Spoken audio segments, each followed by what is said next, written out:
ಈಗ 6 ವಾರ ಕಾಲ ಅವ್ರಿಗೆ ಅವಕಾಶ ಕೊಟ್ಟಿತ್ತು.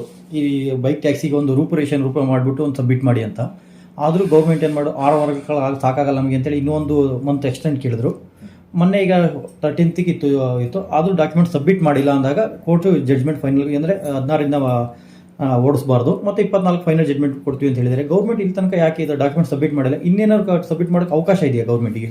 ಅಂದ್ರೆ ಅವರು ಒಂದು ರೀಸನ್ಸ್ ಕೊಟ್ಟು ಬೇಕಾದ್ರೆ ಅದನ್ನ ಎಕ್ಸ್ಟೆಂಡ್ ಮಾಡ್ಕೊಬಹುದು, ಅದರಲ್ಲಿ ಏನು ತೊಂದರೆ ಇಲ್ಲ. ಅಥವಾ ಅವ್ರು ಕೊಟ್ಟಿಲ್ಲ ಅಂತ ಹೇಳಿ ಅದನ್ನೇ ಒಂದು ರೀಸನ್ ಆಗಿ ಇಟ್ಕೊಂಡು ಇವ್ರು ಸುಪ್ರೀಂ ಕೋರ್ಟ್ಗೆ ಚಾಲೆಂಜ್ ಮಾಡ್ಬೋದು. ಸೊ ಅದೂ ಇರ್ತದೆ, ಎರಡು ಕಡೆ ಮಾಡಕ್ಕೆ ಚಾನ್ಸಸ್ ಇದೆ ಸರ್. ಬೈಕು ಟ್ಯಾಕ್ಸಿ ಮಾಡೋದು ಇಲ್ಲಿಗಲ್ ಅಂತ ಹೇಳ್ಬಿಟ್ಟು ಮಾನ್ಯ ಹೈಕೋರ್ಟ್ ಸ್ಟಾಪ್ ಮಾಡಿ ಅಂತ ಹೇಳ್ಬಿಟ್ಟು ಒಂದು ಆದೇಶ ಹೊರಡಿಸಿದೆ. ಹೈಕೋರ್ಟ್ನ ಆದೇಶವನ್ನು ಅಥವಾ ಬೇರೆ ಯಾವುದೇ ಕೋರ್ಟ್ನ ಆದೇಶವನ್ನು ನಾವು ಅದನ್ನ ಪಾಲಿಸದೆ ಅದನ್ನ ಅಡ್ವರ್ಸ್ ಆಗಿ ನಾವು ಮಾಡಕ್ ಹೋದ್ರೆ ಕಂಟೆಂಪ್ಟ್ ಆಫ್ ಕೋರ್ಟ್ ಆಕ್ಟ್ ಅಂತ ಬರುತ್ತೆ.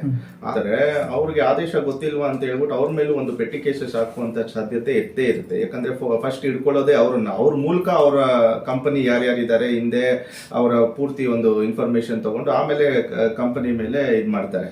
ಸೊ ಆದ್ರಿಂದ ಅವ್ರು ಓಡಿಸೋರು ಎಚ್ಚರಿಕೆಯಾಗಿ ಓಡಿಸ್ಬೇಕು. ಯಾಕಂದ್ರೆ ಇದು ಸಣ್ಣ ಪುಟ್ಟ ಆಗಿಲ್ಲ, ಮಾನ್ಯ ಹೈಕೋರ್ಟ್ನ ಆದೇಶ ಅಂತ ಹೇಳಿದ್ರೆ ಎಲ್ಲರೂ ಪಾಲಿಸಲೇಬೇಕಾಗಿರುವಂತಹ ಒಂದು ಇದಿರುತ್ತೆ. ಇವಾಗ ಏನಂದ್ರೆ ಬೈಕ್ ಟ್ಯಾಕ್ಸಿ ಇಷ್ಟು ದಿವಸ ಏನು ರನ್ ಆಗ್ತಾ ಇತ್ತು, ಮೊನ್ನೆ ಶುಕ್ರವಾರ ಅದನ್ನ ಸ್ಟಾಪ್ ಮಾಡಬೇಕು ಅಂತ ಹೇಳಿದ್ದಾರೆ. ಆಯ್ತು, ಏನೆಲ್ಲ ಆಗುತ್ತೆ ಸರ್ ನೆಕ್ಸ್ಟ್ ಅಂತ? ಈಗ ಇದು ಬೈಕು ಟ್ಯಾಕ್ಸಿ ಮಾಡೋದು ಇಲ್ಲಿಗಲ್ ಅಂತ ಹೇಳ್ಬಿಟ್ಟು ಮಾನ್ಯ ಹೈಕೋರ್ಟ್ ಸ್ಟಾಪ್ ಮಾಡಿ ಅಂತ ಹೇಳ್ಬಿಟ್ಟು ಒಂದು ಆದೇಶ ಹೊರಡಿಸಿದೆ. ಸೊ ಅದು ಆಸ್ ಪರ್ ಕಾನೂನು ಏನಿದೆ, as per legal terms and conditions, ಅದು ನೀವು ಯಾವುದೇ ರೀತಿಯಾದ ಬೈಕಲ್ಲಿ ಟ್ಯಾಕ್ಸಿ ಮಾಡುವಂಥದ್ದು ಪ್ರಾವಿಷನ್ ಇಲ್ಲ under motor vehicle act.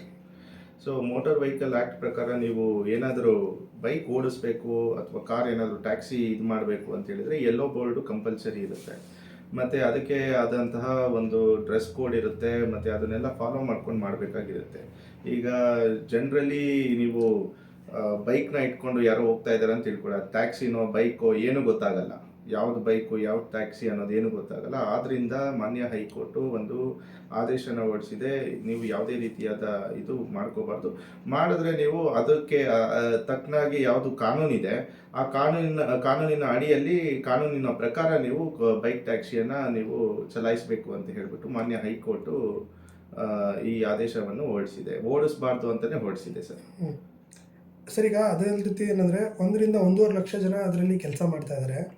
But ಅವರಿಗೆ ಪ್ರಾಬ್ಲಮ್ ಆಗುತ್ತೆ ಅಂತ ಹೇಳ್ಬಿಟ್ಟು ಕಂಪ್ನಿಗಳು ಕೂಡ ಬ್ಲೇಮ್ ಮಾಡ್ತಾ ಇದೆ. ಅದಕ್ಕೆ ಈಗ ನೋಡಿ, right to education is fundamental right, article 21 ಪ್ರಕಾರ, ಕಾನ್ಸ್ಟಿಟ್ಯೂಷನ್ ಪ್ರಕಾರ ಅವ್ರು ರೈಸ್ ಮಾಡಿರೋದು one of the valid point ಆಗುತ್ತೆ. ಬಟ್ ಅದು ಲೀಗಾಲಿಟಿಯಲ್ಲಿ ನಾವು ಚೆಕ್ ಮಾಡಬೇಕಾಗುತ್ತೆ. ನೀವು ರೈಟ್ ಟು ಎಜುಕೇಷನ್ ಕೊಡೋದು ಗೌರ್ಮೆಂಟ್ ಕೊಡಬೇಕು ಅಂತ ಆರ್ಟಿಕಲ್ 21 ಅನುಚ್ಛೇದ 21ರಲ್ಲಿ ಸಂವಿಧಾನದ ಅಡಿಯಲ್ಲಿ ಕಾನೂನು ಹೇಳುತ್ತೆ. ಅದು ಈಗ ಇಲ್ಲೀಗಲ್ ಆಗಿ ನೀವು ಮಾಡಿಕೊಡೋದ್ರಿಂದ ಅದು ಆರ್ಟಿಕಲ್ 21ಗೆ ಯಾವುದೇ ರೀತಿ it does not hit that particular section or article. So ಆದ್ದರಿಂದ ಕಾನೂನು ಪ್ರಕಾರ ಮಾನ್ಯ ಹೈಕೋರ್ಟು ಕರೆಕ್ಟಾಗಿ ಒಂದು ಡಿಸಿಷನ್ನ ಪಾಸ್ ಮಾಡಿದೆ. ನೀವು ಕಾನೂನಿನ ಪ್ರಕಾರ ಮಾಡಿ, ಅದನ್ನ ಬೈಕ್ ಟ್ಯಾಕ್ಸಿನೇ ಮಾಡ್ತೀರಾ ಮಾಡಿ, ಇಲ್ಲ ಅಂತ ಯಾರು ಹೇಳ್ತಾ ಇಲ್ಲ, ಅದಕ್ಕೆ ತಡೆ ಯಾರು ಮಾಡ್ತಾ ಇಲ್ಲ. ಯೆಲ್ಲೋ ಬೋರ್ಡ್ ಕ್ಲೀನಾಗಿ ಯೆಲ್ಲೋ ಬೋರ್ಡ್ ಮಾಡಿಕೊಂಡು ಮತ್ತು ಅದಕ್ಕೆ ಅದ ಡ್ರೆಸ್ ಕೋಡ್ ಮಾಡಿಕೊಂಡು ಒಂದು ಡಿಗ್ನಿಟಿ ಇರುತ್ತೆ, ಅದನ್ನು ಮೇಂಟೈನ್ ಮಾಡ್ಕೊಂಡು ಮಾಡಬೇಕು ಅಂತ ಹೇಳ್ಬಿಟ್ಟು ಮಾನ್ಯ ಹೈಕೋರ್ಟು ಈ ಆದೇಶವನ್ನು ಹೊರ ಹಾಕಿದೆ. ನೀವು ಓಡಿಸಲೇಬಾರ್ದು ಅಂತಲೇ ಹಾಕಿದೆ. ಆದ್ರಿಂದ ನೀವು ಗೌರ್ನಮೆಂಟನ್ನು ಕೇಳಿ ಅಂತಲೂ ಒಂದು ಇದಿದೆ. ನೀವು ಗೌರ್ನಮೆಂಟ್ ಪ್ರಕಾರ ಇದು ಯಾವ್ಯಾವ ರೂಲ್ಸ್ ಬರುತ್ತೆ ಇದಕ್ಕೆ, ಆ ರೂಲ್ಸ್ ಆ್ಯಂಡ್ ರೆಗ್ಯುಲೇಷನ್ಸ್ನ ಕೇಳಿಕೊಂಡು ನೀವು ಮಾಡಿ ಅಂತಲೂ ಹೇಳಿದೆ. ಸರ್, ಈಗ ಲಾಸ್ಟು ಶುಕ್ರವಾರ ಏನಾಯಿತು, ಸ್ಟಾಪ್ ಮಾಡಿ ಅಂತ ಹೇಳಿದೆ. ಮುಂದೆ ಏನೇನೆಲ್ಲ ಕ್ರಮನ ಕೈಗೊಳ್ಬೋದು ಇವರು ಕಂಪ್ನಿಯವರು, ಮತ್ತು ಏನು ಜಡ್ಜ್ಮೆಂಟ್ ಬರ್ಬೋದು ಅಂತ ಸರ್? ಈಗ ಫೈನಲ್ ಜಡ್ಜ್ಮೆಂಟ್ ಇನ್ನೂ ಆಗಿಲ್ಲ ಅಂತ ನಾನು ಅನ್ಕೊಂತೀನಿ. ಫೈನಲ್ ಜಡ್ಜ್ಮೆಂಟ್ ಈಗ ಗೌರ್ನಮೆಂಟಿಂದ ಸರ್ಟನ್ ಇದು ಕೇಳಿದೆ, ಅದು ಕೊಟ್ಟಿಲ್ಲ ಅಂತ ಹೇಳಿದ್ರೆ ಫೈನಲ್ ಜಡ್ಜ್ಮೆಂಟ್ ಮಾಡಿ ಮುಗಿಸುತ್ತೆ. ಆ ಜಡ್ಜ್ಮೆಂಟ್ ಏನಾದರೂ ಈ ಪಾರ್ಟಿಗಳಿಗೆ ಯಾರು ರಿಟ್ ಪಿಟಿಷನ್ ಸಲ್ಲಿಸಿದ್ದಾರೆ ಅವ್ರಿಗೆ ಏನಾದರೂ ಅಗ್ರೀವ್ಡ್ ಆಗಿ ಬಂದರೆ ಅವರು ಸುಪ್ರೀಂ ಕೋರ್ಟ್ಗೆ ಅಪೀಲ್ ಮಾಡ್ಬೋದು. ಇದೇ ಒಂದು ಜಡ್ಜ್ಮೆಂಟ್ನ ಮಾನ್ಯ ಹೈಕೋರ್ಟ್ನ ಜಡ್ಜ್ಮೆಂಟ್ನ ಇಟ್ಕೊಟ್ಟು ಸುಪ್ರೀಂ ಕೋರ್ಟ್ಗೆ ಅಪೀಲ್ ಮಾಡಿ ಅಲ್ಲಿ ಇವ್ರಿಗೆ ಏನು ಅನ್ಯಾಯ ಆಗಿದೆ ಏನಾಗಿದೆ ಅಂತ ಹೇಳ್ಬಿಟ್ಟು ಅಲ್ಲಿ ವಾದ ಮಾಡಿದಲ್ಲಿ ಅಲ್ಲಿ ಮಾನ್ಯ ಸುಪ್ರೀಂ ಕೋರ್ಟ್ ಏನು ಡಿಸೈಡ್ ಮಾಡುತ್ತೆ ಅದನ್ನು ಇದು ಮಾಡ್ತಾರೆ ಸರ್. ಇನ್ನೊಂದು, ಗೌರ್ಮೆಂಟಿಗೆ 6 ವಾರ ಕಾಲ ಅವ್ರಿಗೆ ಅವಕಾಶ ಕೊಟ್ಟಿತ್ತು. ಈ ಬೈಕ್ ಟ್ಯಾಕ್ಸಿಗೆ ಒಂದು ರೂಪು ಮಾಡಿಬಿಟ್ಟು ಒಂದು ಸಬ್ಮಿಟ್ ಮಾಡಿ ಅಂತ. ಆದರೂ ಗೌರ್ಮೆಂಟ್ ಏನು ಮಾಡು 6 ವಾರಗಳ ಕಾಲ ಸಾಕಾಗಲ್ಲ ನಮಗೆ ಅಂತೇಳಿ ಇನ್ನೊಂದು ಮಂತ್ ಎಕ್ಸ್ಟೆಂಡ್ ಕೇಳಿದ್ರು. ಮೊನ್ನೆ ಈಗ 13th ಇತ್ತು ಆದರೂ ಡಾಕ್ಯುಮೆಂಟ್ ಸಬ್ಮಿಟ್ ಮಾಡಿಲ್ಲ ಅಂದಾಗ ಕೋರ್ಟು ಜಡ್ಜ್ಮೆಂಟ್ ಫೈನಲ್ ಅಂದರೆ 16ರಿಂದ ಓಡಿಸಬಾರ್ದು ಮತ್ತು 24 ಫೈನಲ್ ಜಡ್ಜ್ಮೆಂಟ್ ಕೊಡ್ತೀವಿ ಅಂತ ಹೇಳಿದರೆ ಗೌರ್ಮೆಂಟ್ ಇಲ್ಲಿ ತನಕ ಯಾಕೆ ಇದು ಡಾಕ್ಯುಮೆಂಟ್ ಸಬ್ಮಿಟ್ ಮಾಡಿಲ್ಲ, ಇನ್ನೇನಾದ್ರು ಸಬ್ಮಿಟ್ ಮಾಡೋಕ್ಕೆ ಅವಕಾಶ ಇದೆಯಾ ಗೌರ್ಮೆಂಟಿಗೆ? ಅಂದರೆ ಅವರು ಒಂದು ರೀಸನ್ಸ್ ಕೊಟ್ಟು ಬೇಕಾದ್ರೆ ಅದನ್ನ ಎಕ್ಸ್ಟೆಂಡ್ ಮಾಡ್ಕೊಬೋದು, ಅದರಲ್ಲಿ ಏನೂ ತೊಂದರೆ ಇಲ್ಲ. ಅಥವಾ ಅವ್ರು ಕೊಟ್ಟಿಲ್ಲ ಅಂತೇಳಿ ಅದನ್ನೇ ಒಂದು ರೀಸನ್ ಆಗಿ ಇಟ್ಕೊಂಡು ಇವ್ರು ಸುಪ್ರೀಂ ಕೋರ್ಟ್ಗೆ ಚಾಲೆಂಜ್ ಮಾಡ್ಬೋದು. ಸೊ ಅದೂ ಇರ್ತದೆ, ಎರಡೂ ಕಡೆ ಮಾಡೋಕ್ಕೆ ಚಾನ್ಸಸ್ ಇದೆ ಸರ್.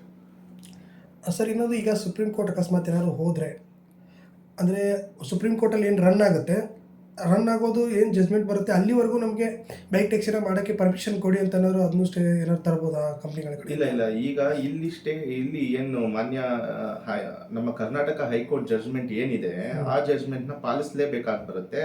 ಅಲ್ಲಿ ಸುಪ್ರೀಂ ಕೋರ್ಟಲ್ಲಿ ಅಂಟಿಲ್ ಅಂಡ್ ಅನ್ಲೆಸ್ ಅಪೀಲ್ ಮಾಡಿ ಅವರು ಅಲ್ಲಿ ಹೊಸ ಆದೇಶ ಹೊರ ಹಾಕುವವರೆಗೆ, ಅಲ್ಲೇನಾದ್ರು ಹೊಸ ಆದೇಶ ಈ ಒಂದು ಆದೇಶವನ್ನು ಹೈಕೋರ್ಟ್ನ ಆದೇಶವನ್ನು ಎತ್ತಿ ಹಿಡಿದೆ ಬೇರೆ ಒಂದು ಹೊಸ ಆದೇಶ ಬಂದಲ್ಲಿ ಅವಾಗ ಇವರು ಕಂಟಿನ್ಯೂ ಮಾಡ್ಬೋದು ಓಡಿಸ್ಕೊಂಡು.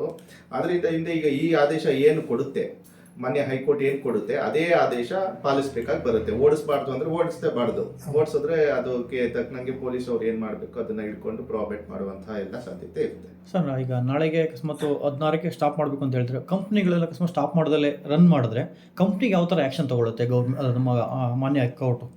ಈಗ ಹೈಕೋರ್ಟ್ನ ಆದೇಶವನ್ನು ಅಥವಾ ಬೇರೆ ಯಾವುದೇ ಕೋರ್ಟ್ನ ಆದೇಶವನ್ನು ನಾವು ಅದನ್ನ ಪಾಲಿಸದೆ ಅದನ್ನ ಅಡ್ವರ್ಸ್ ಆಗಿ ನಾವು ಮಾಡಕ್ ಹೋದ್ರೆ ಕಂಟೆಂಪ್ಟ್ ಆಫ್ ಕೋರ್ಟ್ ಆಕ್ಟ್ ಅಂತ ಬರುತ್ತೆ.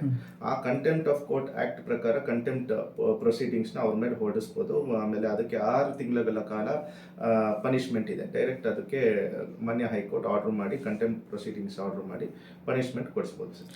ಅದೇ ರೀತಿ ಅಕಸ್ಮಾತ್ ಪನಿಷ್ಮೆಂಟ್ ಅಂದ್ರೆ ಈಗ bike taxi, Ola, Uber, rapid ಅವ್ರದ್ದು ಕಾರ್ ಸರ್ವಿಸ್ ಇದೆ, ಅದನ್ನೂ ಸ್ಟೇ ಆರ್ಡರ್ ಬಂದ್ಬಿಡುತ್ತಾ ನೆಕ್ಸ್ಟ್ ಅಕಸ್ಮಾತ್ ಇನ್ಕ್ಲೂಡ್ ಒಟ್ಟಿಗೆ ಇರೋದ್ರಿಂದ?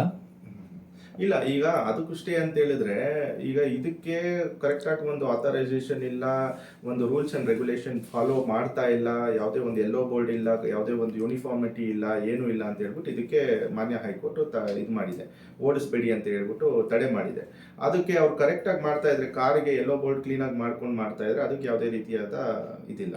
ಒಂದೇ ಕಂಪನಿಗೆ ಡಿಫ್ರೆಂಟ್ ನೋಡಿ. ಇದು ಫಾಲೋ ಮಾಡೋರು, ಈಗ ಇಲ್ಲಿ ಕೊಲೆ ಮಾಡೋರು ಇರ್ತಾರೆ, ಕೊಲೆ ಮಾಡದೇ ಇರೋರು ಇರ್ತಾರೆ.